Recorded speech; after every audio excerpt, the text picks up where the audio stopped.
Dans le passé, je mentais et je recherchais la faveur des gens sans même hésiter, parce que j'avais peur de les décevoir ou de les offenser en disant la vérité. J'ai accepté l'œuvre de Dieu Tout-Puissant des derniers jours en novembre 2018. Et ces paroles m'ont appris qu'il haïssait les personnes malhonnêtes et trompeuses, et qu'il aimait les personnes pures et honnêtes.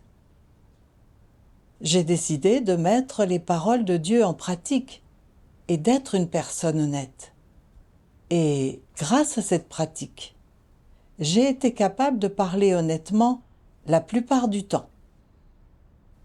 Par exemple, quand j'étais censée payer plus de 50 € pour mes médicaments et que le pharmacien ne m'en a demandé que la moitié par erreur. Je lui ai fait remarquer qu'il se trompait, sans réfléchir. Mais j'avais plus de mal à être honnête quand quelque chose avait un impact sur ma réputation ou mes intérêts personnels. Un après-midi, alors que je m'apprêtais à me reposer, ma partenaire, Sœur Lee, m'a soudainement envoyé un message, me disant qu'elle voulait discuter de notre travail. Je n'ai pas été ravie de recevoir son message, parce que j'étais très fatiguée. Je n'avais pas assez dormi parce que j'étais occupée. Et je ne voulais discuter de rien.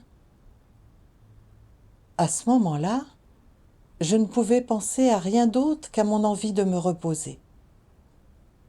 Mais je n'osais pas le dire franchement à Sœur Lee, car j'avais peur qu'elle pense que j'étais paresseuse, que je me souciais trop de mon confort physique, et je craignais qu'elle ait une mauvaise impression de moi.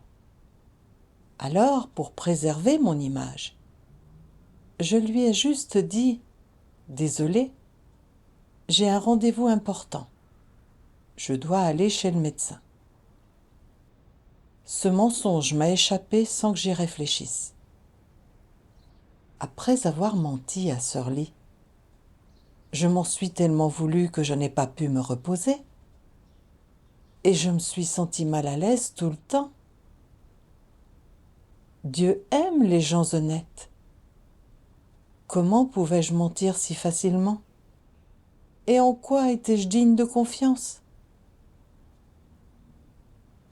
Je savais qu'il n'était pas bien de mentir pour mon confort physique, que Dieu n'aimerait pas ça, et que je devais donner la priorité au travail de l'Église.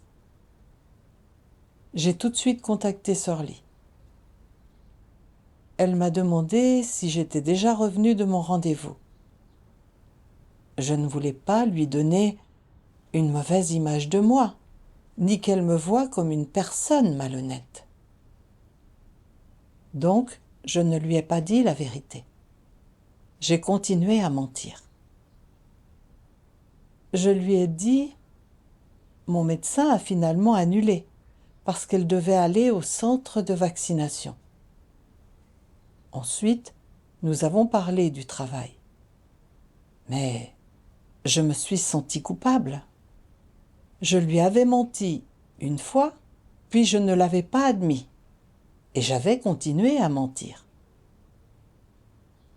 J'ai vu à quel point mon tempérament satanique était grave, et j'ai eu honte de moi.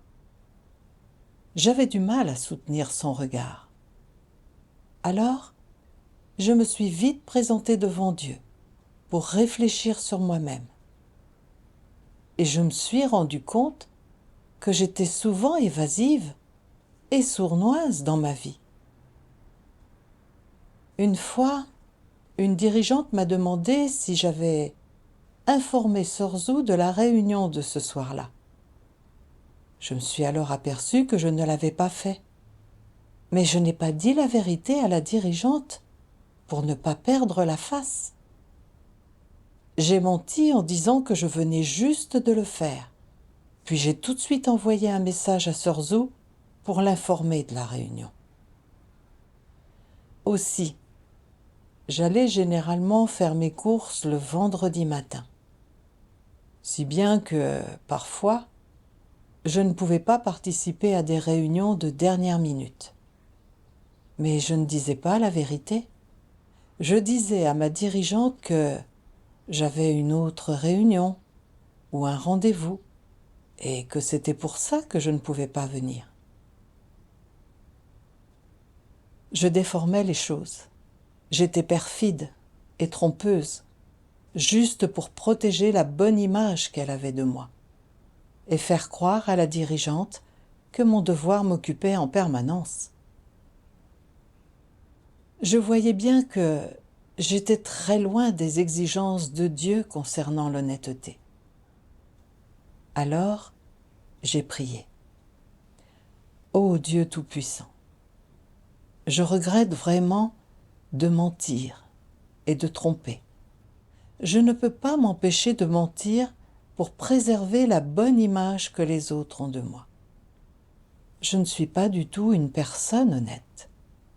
Ô Dieu, s'il te plaît, guide-moi et aide-moi à comprendre la vérité pour que je me libère de cette corruption.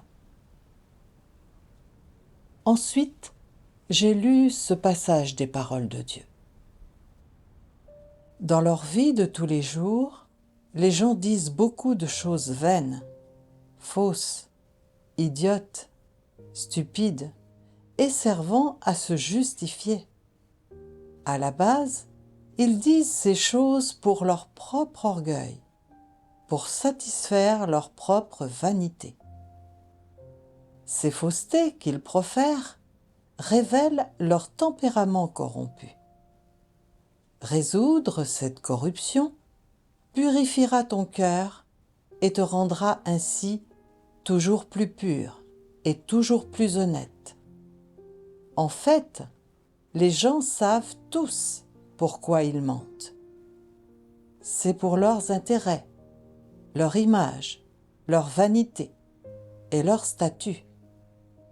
Et en se comparant aux autres, ils présument de leur force. En conséquence, leurs mensonges sont exposés et percés à jour, et il en résulte plutôt qu'ils perdent la face et qu'ils perdent leur caractère et leur dignité. C'est le résultat de trop de mensonges. Lorsque tu mens trop, chaque mot que tu prononces est contaminé. Tout est faux et rien de tout cela ne peut être vrai ou factuel. Même si tu ne perds pas nécessairement la face lorsque tu mens. Tu te sens déjà déshonoré intérieurement. Tu te sentiras blâmé par ta conscience et tu te mépriseras et tu seras tombé bien bas à tes propres yeux. Pourquoi est-ce que je vis si pitoyablement? Est-il vraiment si difficile de dire une chose honnête? Est-ce que j'ai besoin de dire ces mensonges, juste pour mon image? Pourquoi est-ce si fatigant de vivre ainsi? Tu peux vivre d'une manière qui ne soit pas fatigante. Si tu t'entraînes à être une personne honnête, tu peux vivre facilement et librement, mais lorsque tu choisis de mentir pour protéger ton image et ta vanité, ta vie est très fatigante et pénible, ce qui signifie que c'est une peine auto-infligée. Quelle image gagnes-tu à mentir? C'est quelque chose de vain, quelque chose de totalement sans valeur. Lorsque tu mens, tu trahis ton propre caractère et ta dignité. Ces mensonges coûtent aux gens leur dignité, ils leur coûtent leur caractère, et Dieu les trouve déplaisants et odieux. En valent-ils la peine? Pas du tout. Ceux qui mentent souvent vivent piégés dans leur tempérament satanique et sous la domination de Satan, pas dans la lumière ni devant Dieu. Tu as souvent besoin de réfléchir à la façon de dire un mensonge. Et après avoir menti, tu dois réfléchir à la façon de le dissimuler. Et si tu ne le dissimules pas assez bien, le mensonge sortira. Alors, tu devras te creuser la tête pour trouver une couverture. N'est-ce pas une façon fatigante de vivre? Tu penses peut-être que le recours à des mensonges peut protéger la réputation, le statut, la vanité et l'image que tu désires avoir. Mais c'est une grave erreur. Non seulement les mensonges ne protègent pas ta vanité, ni ta dignité personnelle, mais ils te font également manquer des occasions de pratiquer la vérité et d'être une personne honnête. Même si tu défends ta réputation et ta vanité à ce moment-là, ce que tu perds, c'est la vérité. Et tu trahis Dieu, ce qui signifie que tu perds totalement l'opportunité d'obtenir le salut de Dieu et d'être perfectionné.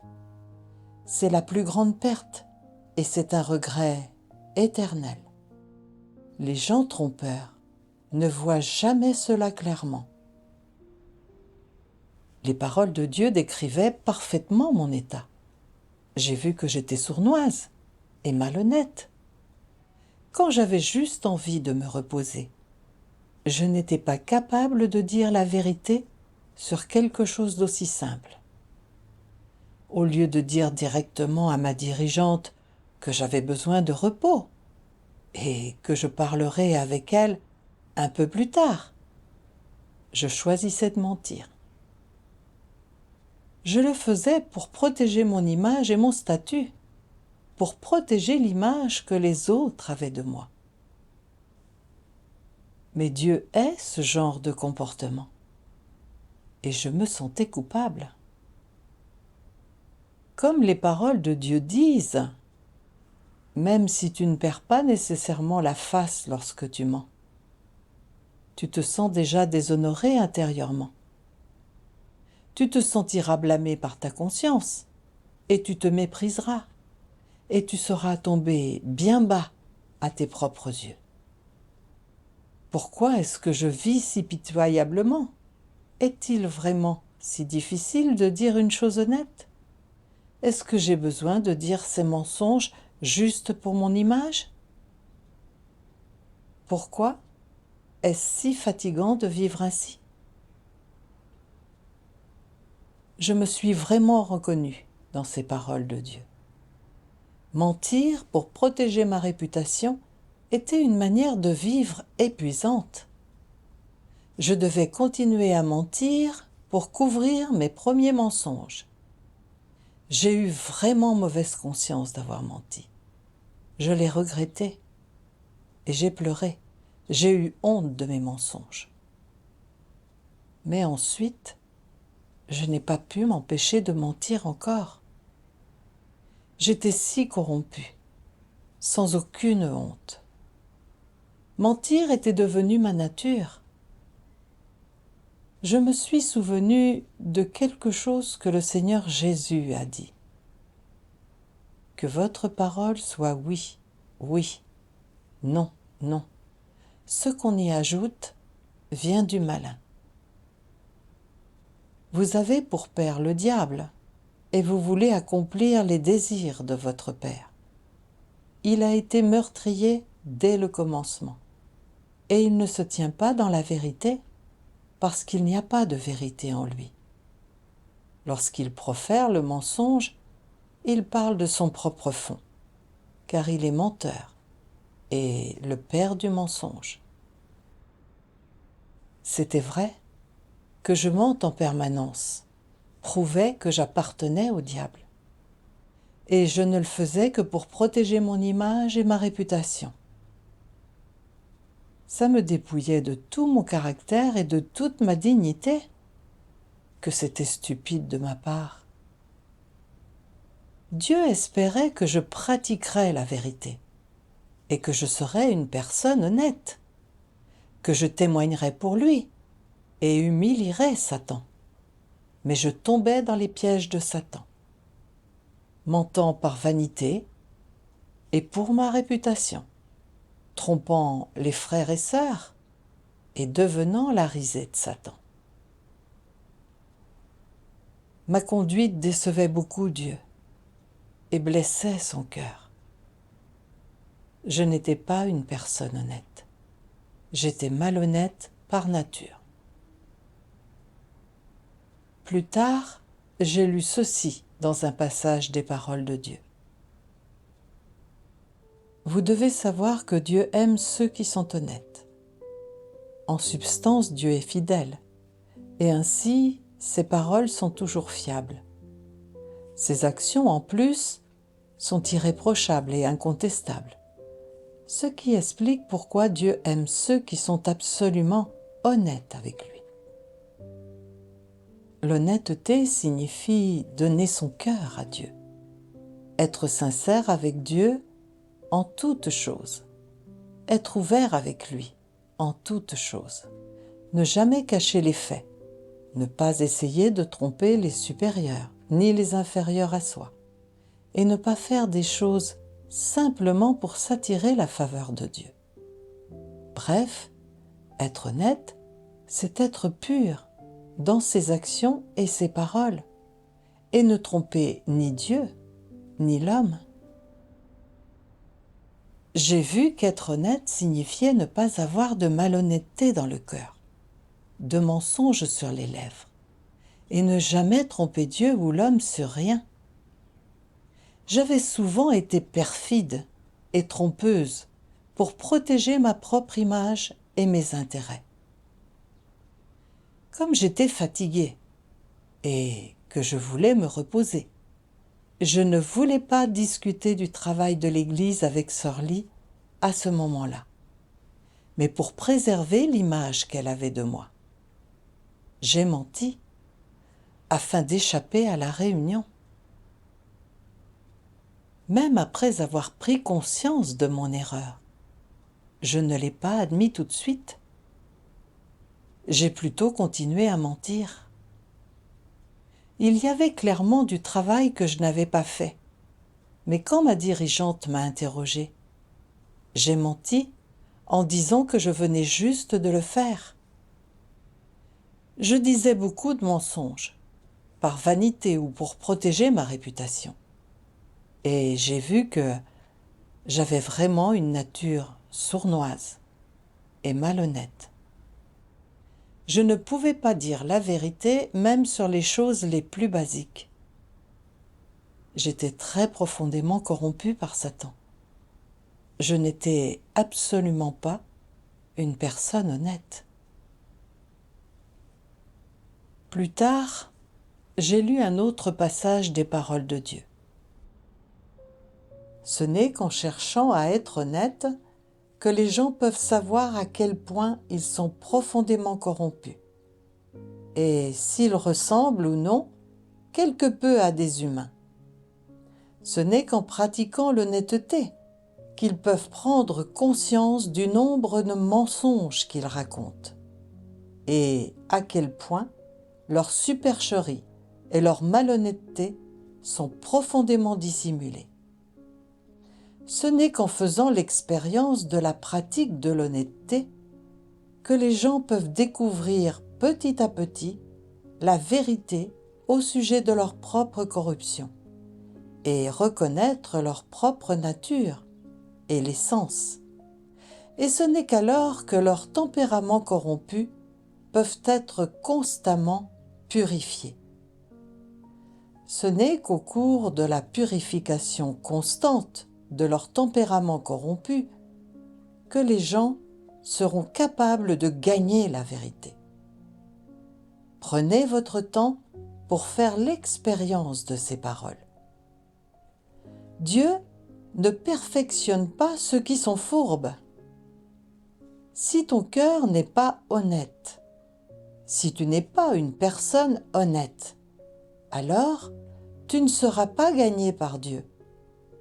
De même, tu ne gagneras pas la vérité et tu seras également incapable de gagner Dieu. Qu'est-ce que cela signifie si tu n'obtiens pas Dieu? Si tu ne gagnes pas Dieu et que tu n'as pas compris la vérité, alors tu ne connaîtras pas Dieu.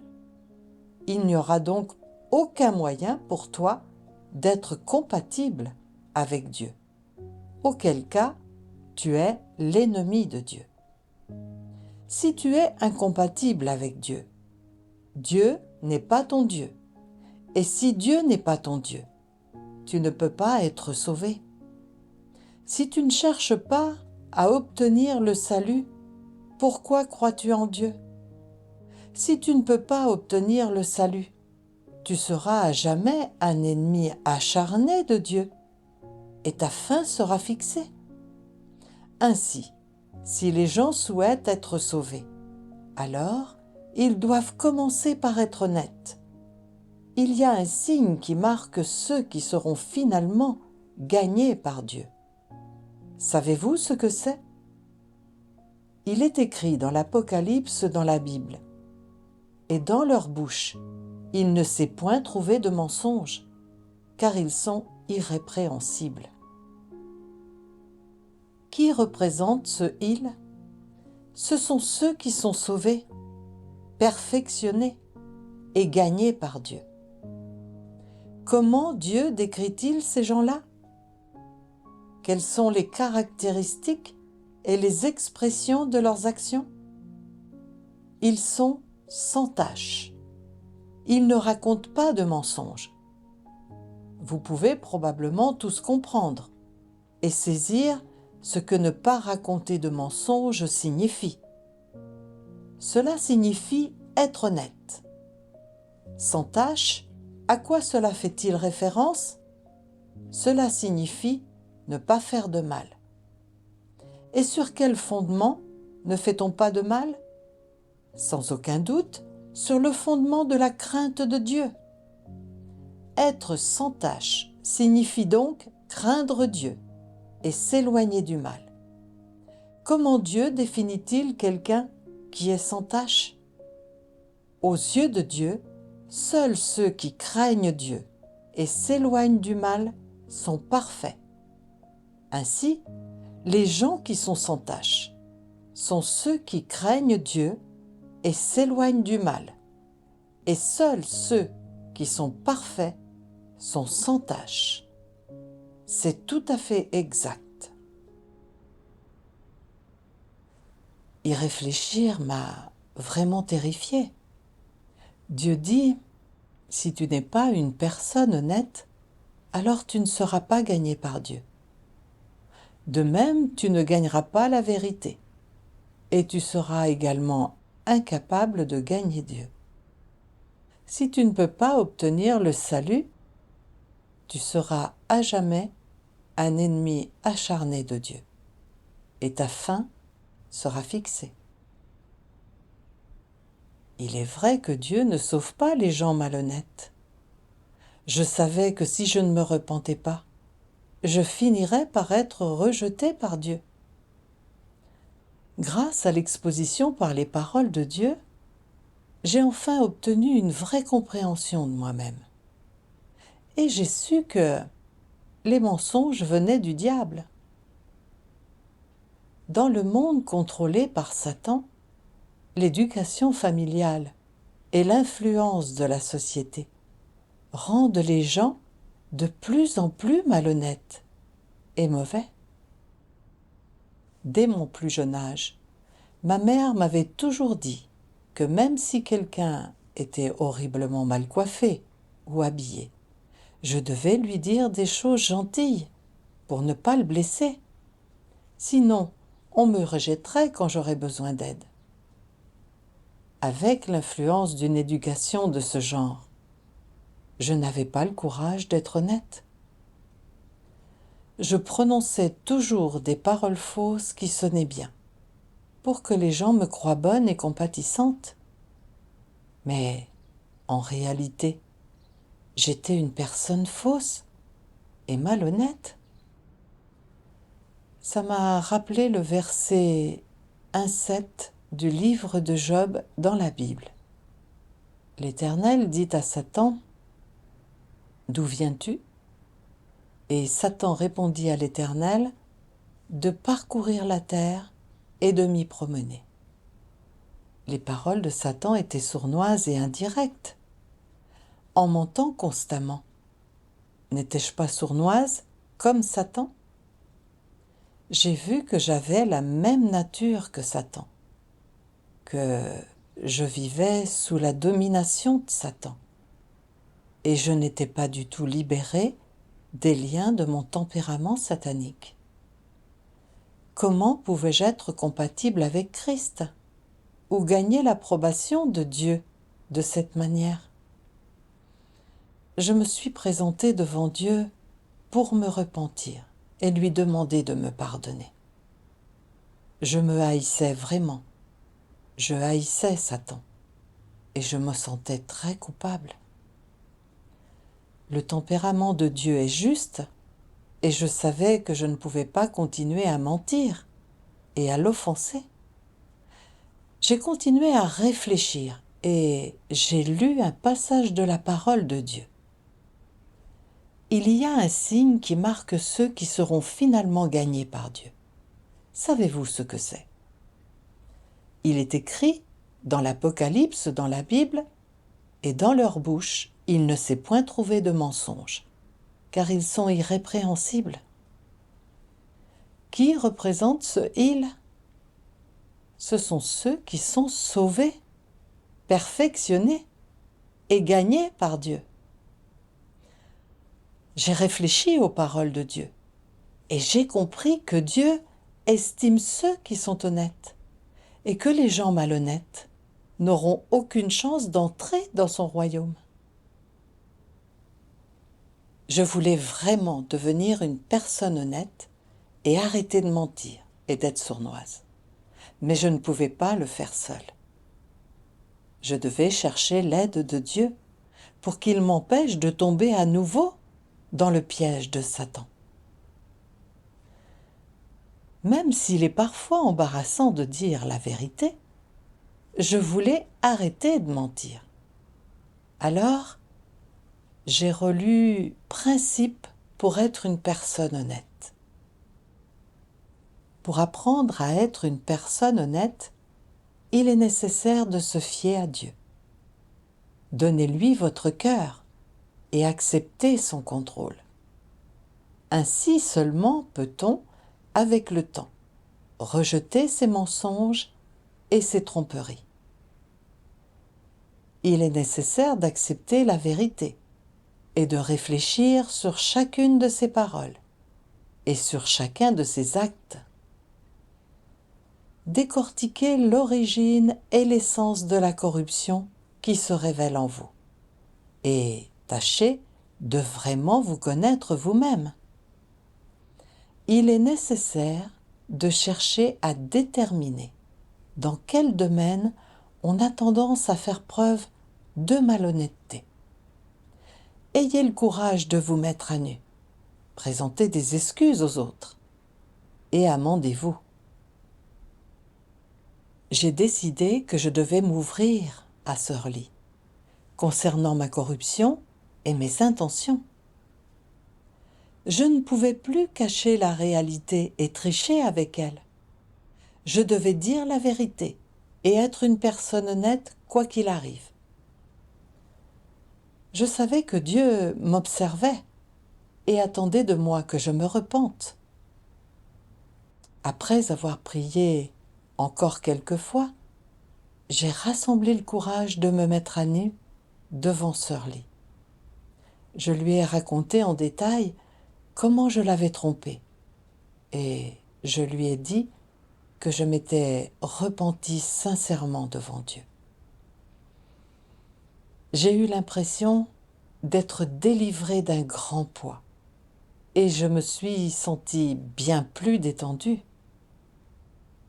Je savais que mes mensonges étaient un problème qui ne pouvait pas être résolu d'un seul coup. Donc après ça, je me suis présentée devant Dieu très souvent pour lui demander d'examiner mon cœur minutieusement. Quand je révélais une intention sournoise, ou que j'avais envie de mentir, ou d'être malhonnête, je priais Dieu. Ô Dieu, j'ai un problème et j'ai l'impression que je ne peux pas m'en sortir sans mentir. S'il te plaît, éclaire-moi pour que je comprenne la vérité et donne-moi la force de renoncer à la chair. Ô Dieu, je veux pratiquer la vérité et être une personne honnête. S'il te plaît, aide-moi. Une fois, après une réunion, un dirigeant m'a demandé ce que j'en avais pensé. J'avais remarqué qu'il s'était montré autoritaire dans son échange et qu'il y avait plusieurs autres problèmes. Mais si je disais la vérité, j'avais peur de blesser son orgueil et qu'il ait une mauvaise image de moi. Pour préserver mon image, j'ai menti. J'ai dit « c'était formidable ». Je me suis tout de suite sentie coupable. Je me suis rendu compte que j'avais menti.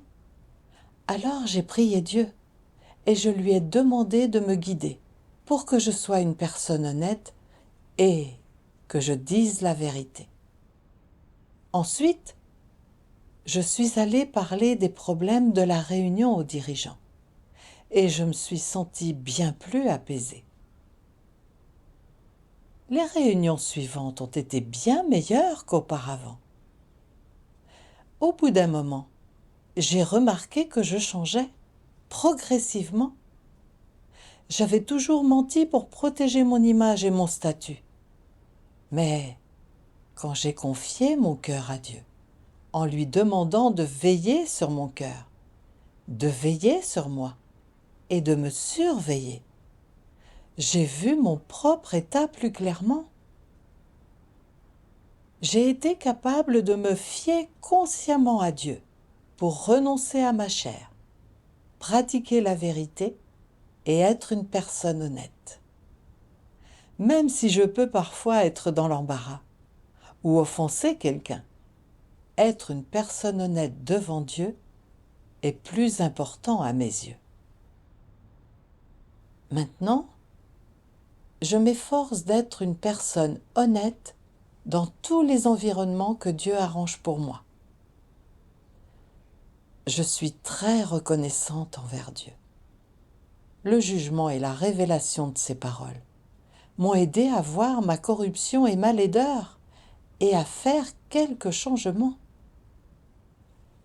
Je sais que résoudre le problème du mensonge suppose que Dieu arrange de nouvelles situations pour que je les expérimente. Je dois rester vigilante et réfléchir davantage sur moi-même devant Dieu, pour ne pas dire un mensonge qui le dégoûte. Le plus important, pour être libéré d'une tendance à mentir, est d'accepter le jugement et le châtiment des paroles de Dieu, de prier et de s'en remettre à lui. Que Dieu me guide pour que je sois une personne honnête.